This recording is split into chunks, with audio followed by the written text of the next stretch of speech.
Hello and welcome. It is I, Raymond Modulin, aka the Real Estate Monkey, and today we're going to talk about a topic that probably everybody thinks about, but nobody really wants to talk about, and that's ethics.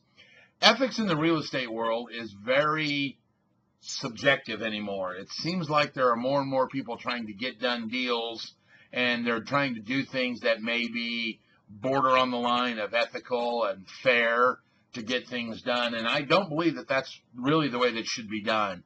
So what I've done is I've come up with a couple ways that you can test any of your deals to see if they're ethical.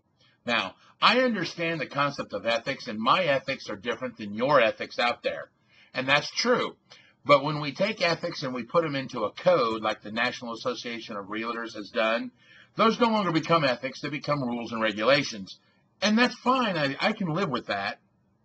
But this is better for me that I've come up with these ideas, and I want you to look at them.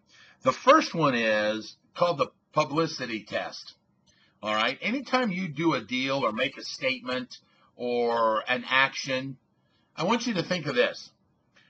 Would you be fine with this action being written up on the front page of your local newspaper? Whatever it is, whatever you've told your client to do or whatever you've done, would it be fine if you opened the front page of the newspaper and across the headlines it says, "The Real Estate Monkey has done," and you read what I did? Would that embarrass you, or would you go, holy moly? Because if that is truly the case, then that's probably not an ethical idea. The second one I've got is what's called the best friend method. If you tell this to your best friend and your best friend has to wince, that's probably not an ethical action. All right. Just the mere fact of saying it out loud sometimes makes you think, oh my gosh, that's not right. So keep that in mind. Here's the one that really hits home to me. It's called the children test. Would you want to look at your children in the eye and explain to them what you just did, said, or told someone else to do? Now, for those of you out there that have got children, you know that you are constantly telling them, the right way to live and the right thing, and then you go off in your work world and you do something completely different. What I'm asking you to do is marry these two worlds up. If you do something at work and you're asking yourself, well, is that ethical? Was that right? Was that the good thing to do? What I want you to do is think about standing in front of your child and holding them and explaining what you just did. And if you get embarrassed or shy or sick to your stomach, that probably wasn't an ethical thing to do. The last one, obviously, is the mirror test. Stand in front of the mirror, say it out loud, look at what you do as far as a reaction. That'll tell you if it's an ethical issue or not. And then the last one is the golden rule test. The golden rule test is probably one of the best ones.